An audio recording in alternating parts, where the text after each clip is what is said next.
Welcome to Advanced Database Management System. In this section, we discuss about column family stores.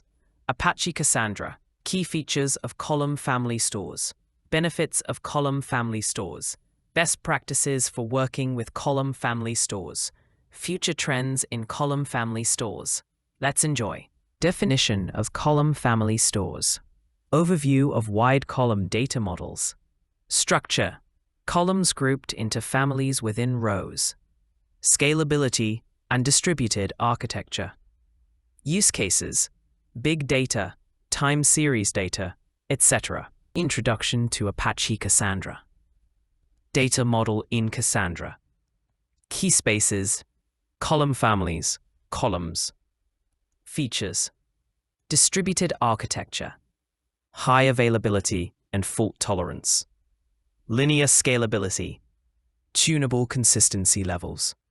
Wide column data model, distributed architecture for scalability and fault tolerance. Tunable consistency levels, support for large-scale, high-throughput data ingestion and retrieval. Scalability to handle massive datasets.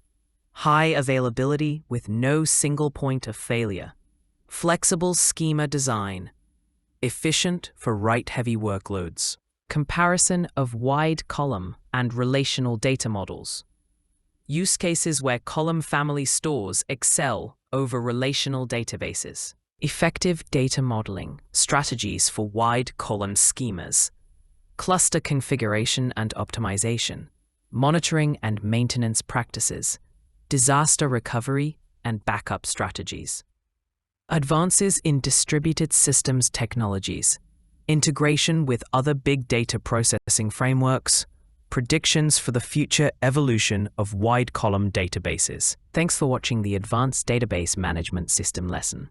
Hope you enjoy the lesson. To learn more about Database Management System, please check the next lesson. Never stop learning. Thanks once again to enjoy the lesson.